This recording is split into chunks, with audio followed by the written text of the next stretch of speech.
Hello, everyone, and welcome to the Whole Wellness Mama Summit, where we're unlocking the healthiest, less stressed mom in you using strategies from various wellness experts. I'm your host, Amy Nesbitt, and I am super excited to talk about improving the communication in our marriages with Michelle Purta today. As we become parents, communication issues we already may have had can really show up, can't it? So, Michelle is a married mom of three, marriage coach for moms and parents, and host of the Marriage and Motherhood Podcast. After spending years struggling in relationships, not knowing how to feel seen and heard, and constantly finding herself getting into arguments with her significant other, she learned that all it takes to be happily married comes down to a set of skills that anybody can learn. So now she's on a mission to help parents have more satisfying relationships by teaching them the skills to set their marriage up for success so they can feel like a couple through all stages of parenthood. That sounds amazing. Welcome, Michelle. Thank you so much for having me, Amy. I'm so happy to be here. Some are meeting you for the first time. So I would love if you could share your quick story of how you came to where you are now. Yeah, so I didn't plan to ever become a marriage coach. I probably didn't even know what that was growing up.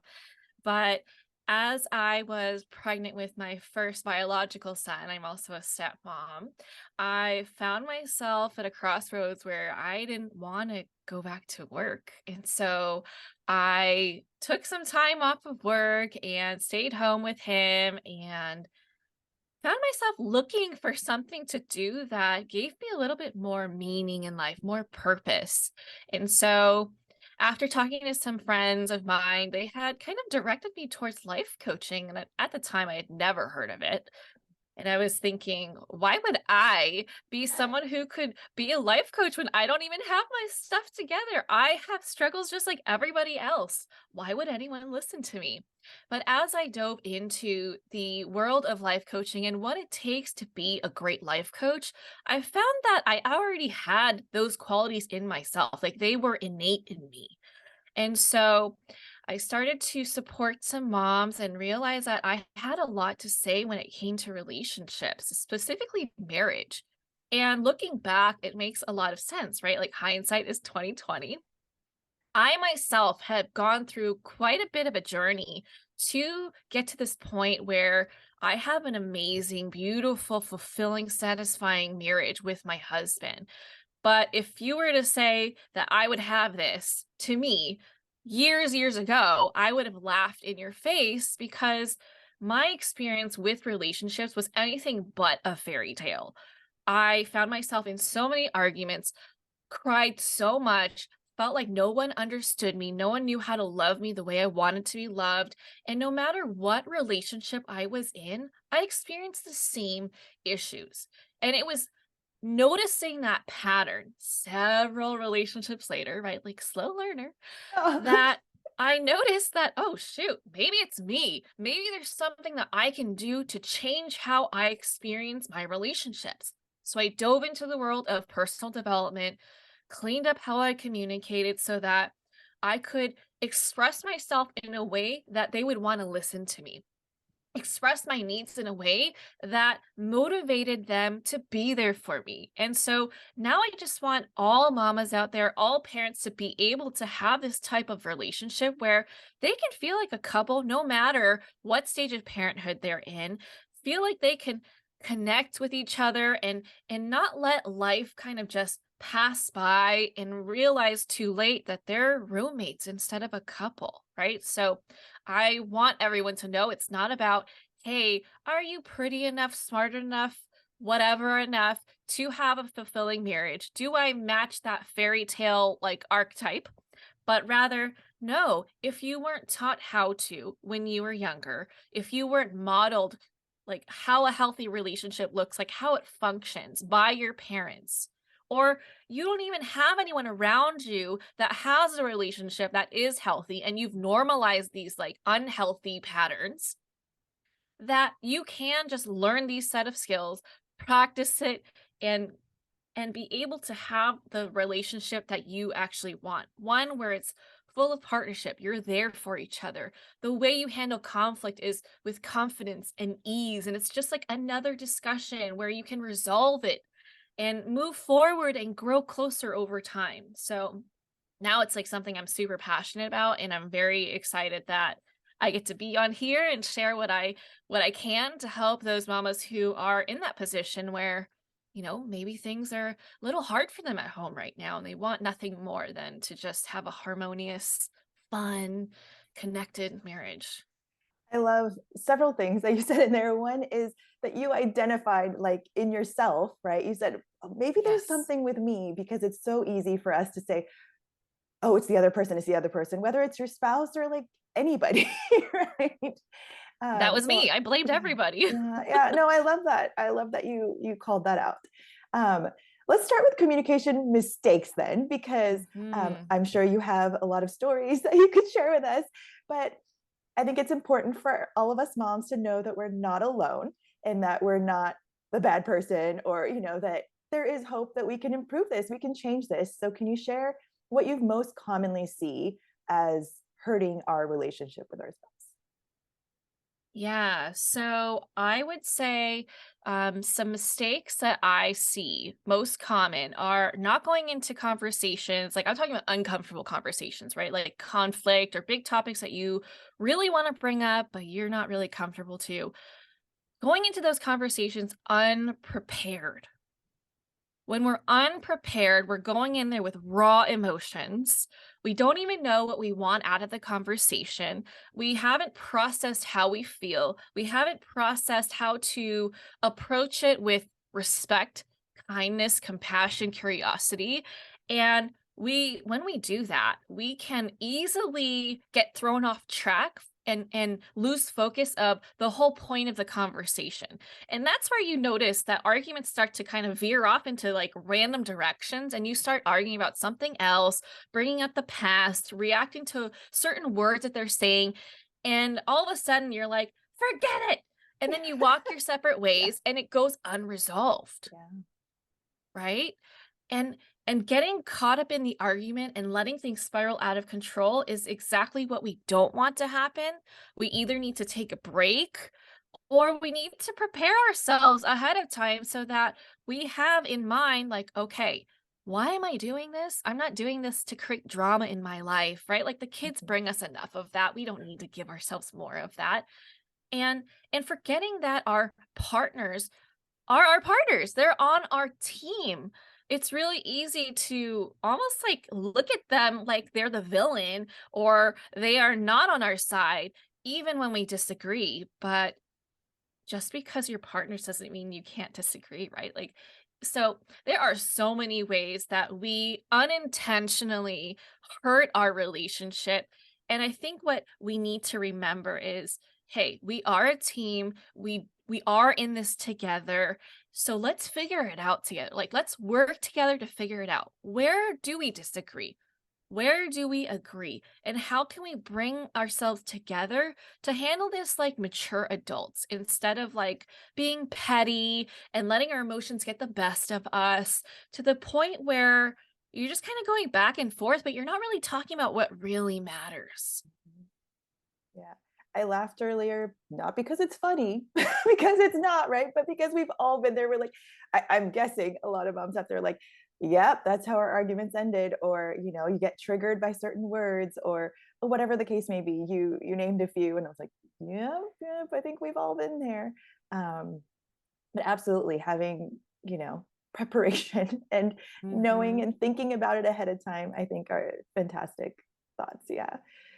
And I mean, this isn't isolated to marriage, right? We are talking about marriage today, but we often think we're right, we do things better, we have better systems, whatever it is.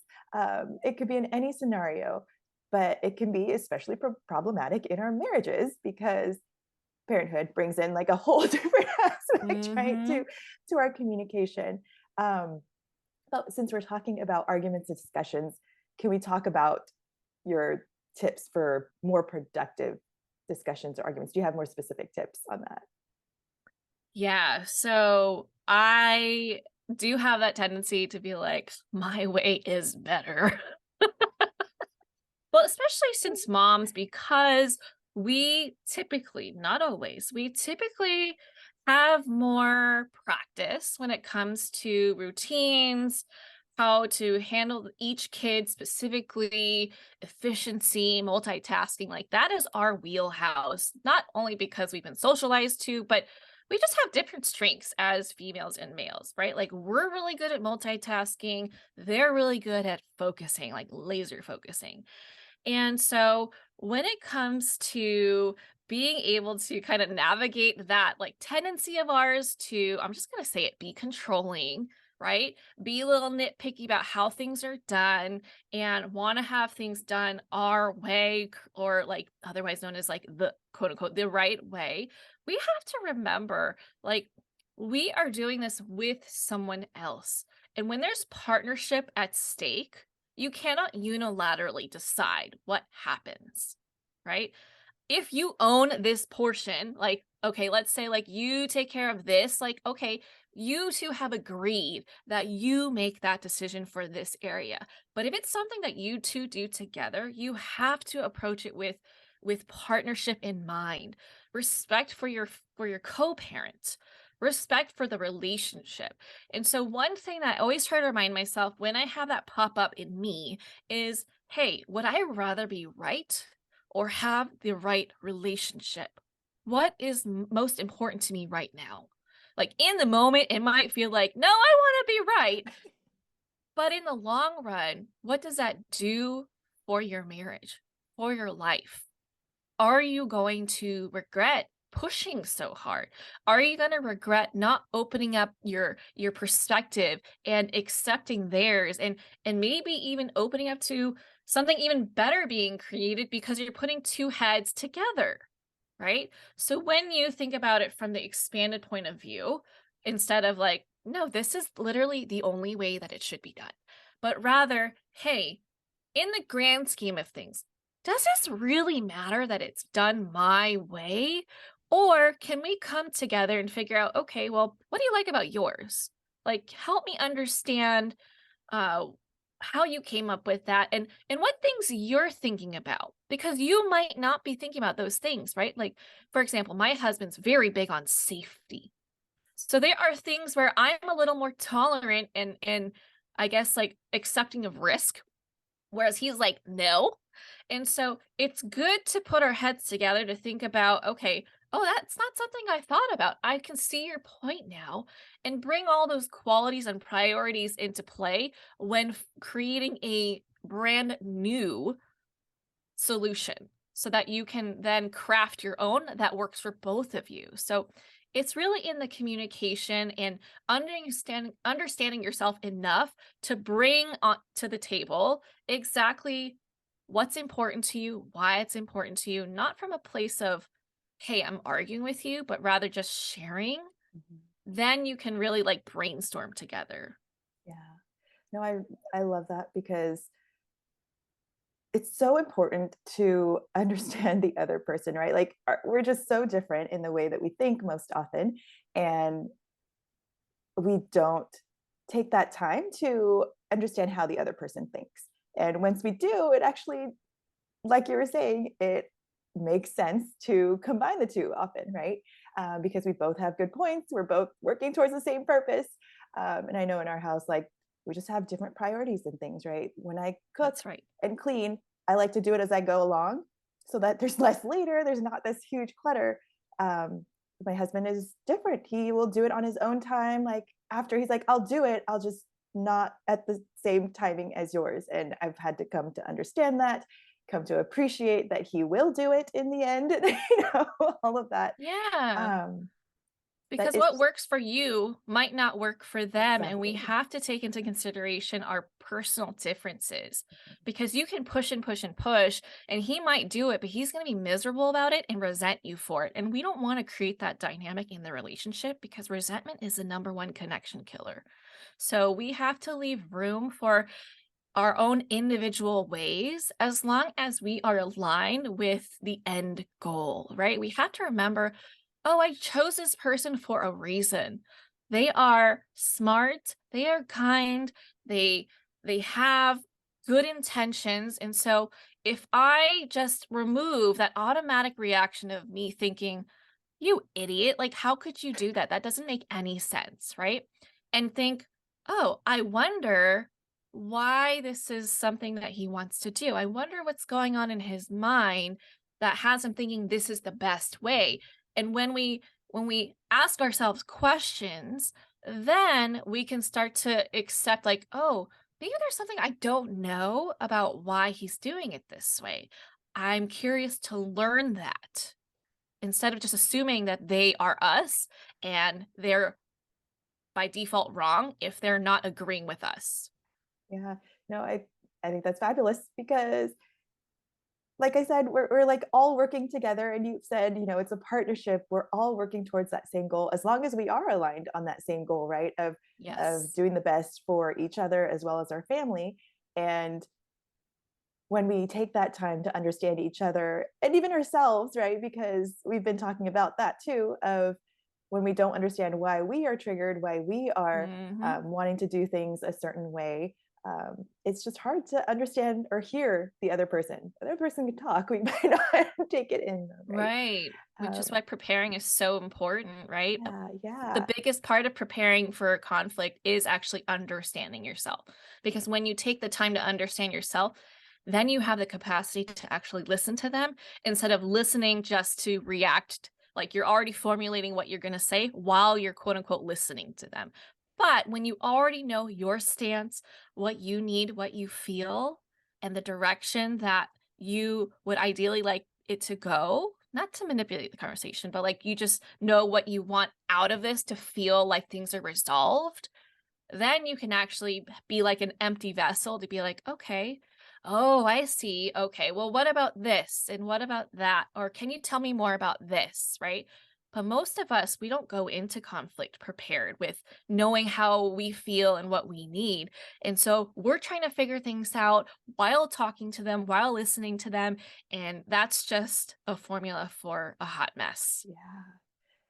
I know we've already been talking about like we need to understand our spouse better, but do you have any further insight into how we can do that other than conversations, preparing for our conversations and having those, but any ways to understand better how our spouses think in general or just their personalities? Yeah, I think we need to start prioritizing connecting. And by connecting, I don't mean spending time with each other because there's a difference. When we're just spending time with each other, you could be parenting together, washing dishes together, doing life together, and still not feel connected. But when you are intentionally doing things to make memories together, learn more about each other, whether you're talking about your childhood, your career goals, or, whatever it is that goes beneath the surface level, that's how we can begin to understand each other's inner world a lot better. And that's what brings that connection that helps communication go a lot better. Because then we know, oh, they have good intentions, but right now I'm not noticing it. So I wonder what's going on right now. Maybe they're struggling.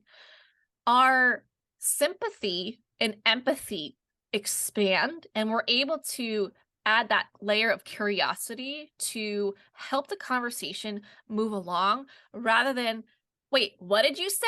I can't believe you just, what about the times that I did, da, da, da, and then it's like, oh, that's not productive. But you are reacting emotionally, you're being triggered, and then things go sideways and go unresolved. So I think the best thing you could do is A, get to know yourself really, really well, like get comfortable with the uncomfortable, feel your feelings, reflect, and all of that, right? But also make sure that the time you're spending with your spouse is actually intentional time where you are learning more about each other through activities or talking or whatever. And there are even books out there that have like 100 questions to feel more connected, to build that emotional intimacy and depth. If you have no idea what kind of questions I mean, right? Like it could be as simple as like, what was your childhood like? Or even starting more easily, like what was your favorite toy growing up?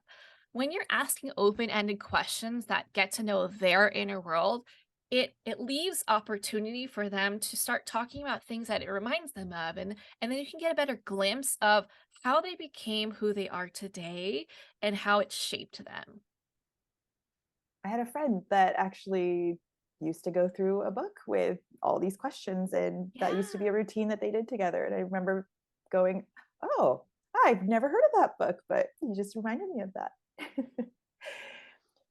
I want to, that kind of sparked something in me as well when you said get to know yourself, right? Because a lot of times as moms, there's a lot going on inside and we don't express that either. So we are talking about getting to know your spouse better and how they think and all of that. But we also need to communicate how we think and like all the things that Yes. go through our minds. And I want to talk about the invisible load of motherhood because I know you've mentioned that before in your podcasts. And again, while this role is not true across the board, right? A lot of us do carry this invisible load. So, can you define this for our moms and how you see this impact a marriage, and more importantly, how we can handle it better? Yeah. So as soon as I describe it, you're going to be like, oh, yeah. So the invisible load of motherhood is like essentially being that default parent that does all the things, that does all the behind the scenes work that no one sees but needs to happen for life to move forward, like making doctor's appointments, meal planning, going grocery shopping, right? Getting ready for projects, baking brownies for something coming up, preparing for the birthday parties, all the stuff that you would typically associate a mom with and not the dad, right? That is the invisible load of motherhood. Now, this is heavy, and I'm sure majority of moms out there can relate to this. And this is because of society. We've been conditioned to do this, right? We started off with women not being able to work. And so this is how they contributed to the family. But now we're in the stage where women are working and this load hasn't appropriately shifted to balance itself with two working parents at home. And so now we have women who are out there working full time or part time, whatever their situation is, or maybe they're an entrepreneur, right? Mhm. And then they also have that stuff at home. And I think that that is a really, really big issue that it hasn't, well, it is starting to, but it hasn't fully gotten reshifted to the point where men think that being a domestic partner is something that is kind of like required for marital success, right? It depends on how they were raised. If they didn't see their dad doing all those things, and their thing was, well, I make the money, so it's up to you to do all those things. Like, leave me alone. I don't even care about that stuff. Then obviously they're not going to have in their mind, like, oh, can I'm about to go out. Do you want me to stop by the grocery store? Or, oh, I'll take on the meal planning and I'll do all the grocery shopping. Or I'll do the cooking. Or, oh, our kids having a birthday party? Okay, I'll plan it since you planned the last one. Unfortunately, we're not at this stage yet with most men, but we are getting there, especially like I feel like this next generation that we're raising, they're starting to participate in more domestic activities, and I'm really hopeful for the future. But in the meantime, if you're in that position where you feel like you are bearing all of that weight of all the unseen things that are needing to be done, it is affecting your marriage. You are likely feeling burned out and resentful. You're feeling frustrated. You're feeling unsupported.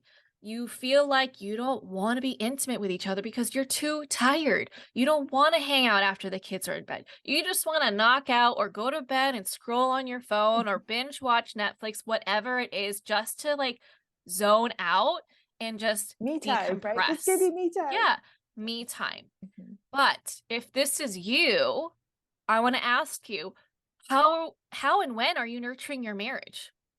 Right? If all the other hours in the day are dedicated to work or the house or your kids, how bright is your future for your marriage? Right? Your marriage needs to consistently be nurtured. It's just like any other relationship.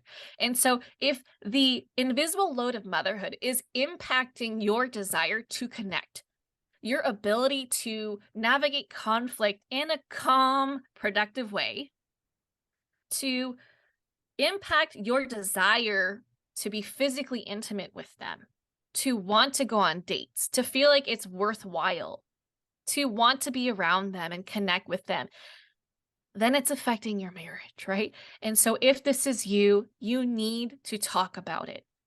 And I recommend doing this by just laying out everything. Like, hey, I want to be able to want to hang out with you. I want to desire you. I want to feel like I have the energy to do these things. And I'm noticing that I just don't have the capacity right now. And so I really need your help so that we can get us back. So we can feel like a couple again. And I recommend just laying out all the things that you do, no matter how small, and have him list out all the things that he does, no matter how small. And you guys work together to figure out who owns what. But here's the caveat: whoever owns it, and the other person cannot control how or when it is done. The biggest mistake I see women doing is, okay, you're going to start doing dishes. Awesome. And then you hover. Mm-hmm. And what are they going to do? Whether you're hovering, you're criticizing, they're going to be like, you know what? You do it. And then it's back on your plate.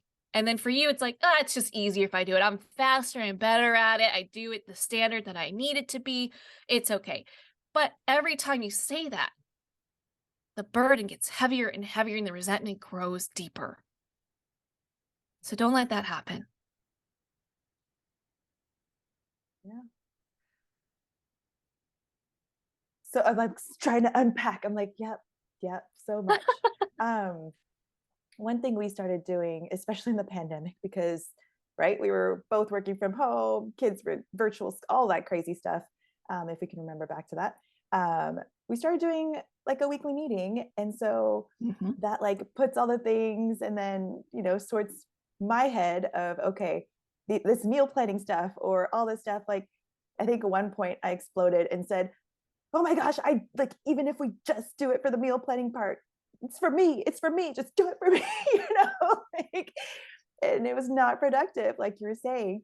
But I think we've gotten to a good point where we are talking about the things that need to get done. We put it on our shared calendar, like whatever the system is that works for people. Yes. But making sure that the other person knows like all the stuff that needs to get done. And then we all have strengths and parts that we're not so great with, right? So I think it's great to talk about those too, right? And see what we can each do that is part of our strengths, and some of it's going to be leverage it. Yeah.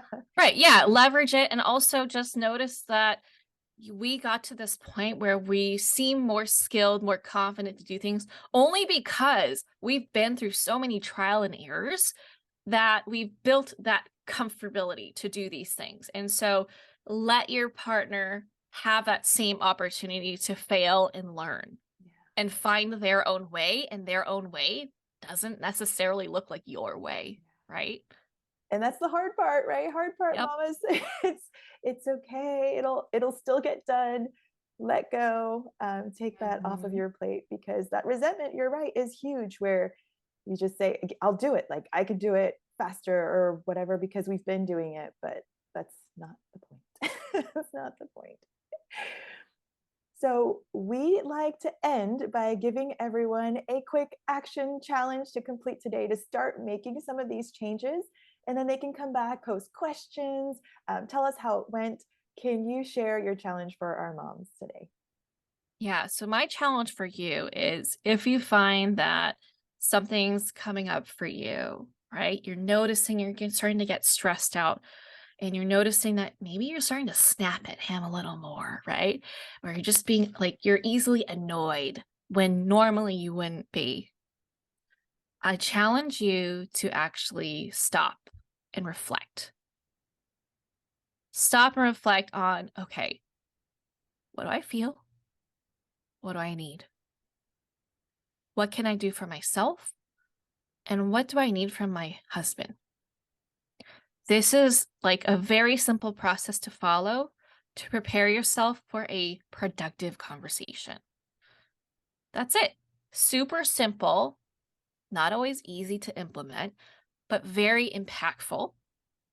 And when you do this, notice how different the conversations end up.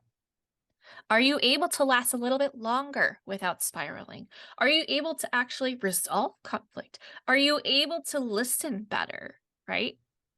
Be there as a partner instead of someone who's just got their own selfish agenda. And I say that because like I get it, right? Like I've been there where I'm like, I got one thing in mind, and unless it goes that way, it's not okay with me, right? That's my challenge for you. Okay. Sit with your stuff, process it, go in prepared. Ask yourself those questions. Even if it's like, well, I feel angry because he sucks. Go deeper. Okay. Because that's not productive, right? And let yourself set your conversations up for success. Because the more we figure ourselves out, the less guesswork they have to do. And they're not mind readers, right? They got their own stuff going on that they have to figure out. And the more you take personal responsibility for yourself, the more productive your conversations can be, the more conflict can then transform into connection and help you grow closer. As I'm listening to you, I hear so much like this goes way beyond marriage too, right? The way that we resolve Everything. conflict or talk to our children, talk to Yep. everything. So this has been fantastic. I know you also have a great freebie to offer everyone too. I Can do. you share what that is and how people can connect with you further? Yeah. So, in the spirit of helping you improve how you experience communication in your marriage, I am gifting you 40% off my Marriage Communication Essentials course. Okay. Inside this course, which by the way, you can take at any time because it's online. Inside this course, you're going to learn exactly the stuff, the approach, the tools, the methodology that I personally use in my marriage, that I personally teach my private clients to use in their marriage, that has transformed and revolutionized the way we experience conflict. It has created more emotional safety, emotional intimacy, more openness, more vulnerability, more productive conversations, and the ability to be able to grow closer after every conflict. Okay. Conflict is not meant to tear you apart. When you know how to do it right and you've got the skills, you can learn so much about yourself, about each other, about how you function together in a relationship so that you can use it as a launch pad to help life as a team be so much better. Okay. And it all just comes down to the skills that you can learn inside this course. So, I really highly encourage you to go check it out if communication has been a problem in your marriage. It is not your fault. I myself did not learn healthy communication either. Unfortunately, schools don't teach it. My parents definitely didn't teach me that. And now I want to help you out just in this very like easy to get through mom friendly course to help you just let conflict be one less thing for you to worry about. How many of us dread conflict, right? It'd be amazing to not have to dread it and say, yeah, I know how to do this thing, and we come out better on the That's other side. right. That's right. Yeah. Anything else you want to leave with our mamas before we wrap up? You deserve to be happy in your marriage, and it's totally possible. It is so possible. I've seen it time and time again.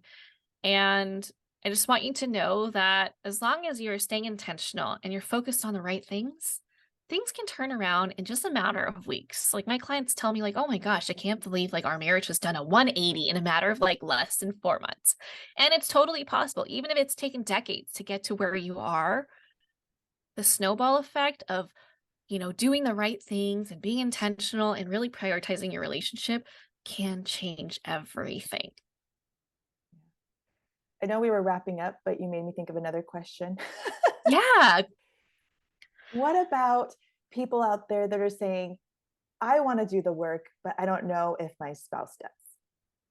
I love this question because I actually only work, no, I don't only work. I love this question because I work with moms on their own and I work with couples. So I've seen it happen both ways. Obviously, it is faster and more effective when it's both who desire to work on the marriage together and they're really committed to each doing their own personal growth, right? But in the situations where their spouse is like, I don't want to do that stuff. I'm not into that. Or why would I want to go into and talk to someone about my private stuff, right? Like they have their own reasons. And plus, I feel like personal growth and men hasn't like caught up as far as like for women, because we tend to nurture relationships more than men, right? Talk about our Typically. feelings or yeah. Exactly. But if this is you, don't fret, because as you create change, you will start to show up as a different person. How you used to react will not be the same. And so if you're not reacting the same way, he's going to notice that. And so he's going to have something different to respond to, right? You're not going to be arguing back with him. You're not going to engage when it starts to spiral. You're going to know how to de-escalate the conversation. You're going to come prepared to the conversation. And so he has more information to put into context about the situation. And you're going to demonstrate by leading by example how to have open conversations, right? And so yeah, it might take some time for him to catch on, but if you show up consistently like this, he's going to notice like, oh, I don't have to put my walls up anymore because she's no longer attacking me. She's not blaming me. She's not criticizing me. She's not doing any of that stuff. So I guess I can lower my walls and start to explore how I feel, what I need, and start to take in what she's saying to heart, because it's not an attack. It's more her desire for us to be closer. And so it's kind of like a domino effect, right? Like you go first, and then he's going to be like, oh, maybe she's onto something, right?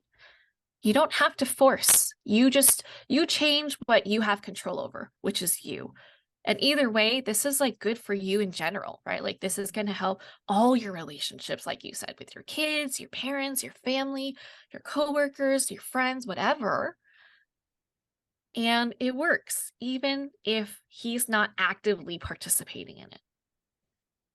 Yeah, that's fantastic. Thank you, Michelle, for sharing such valuable information.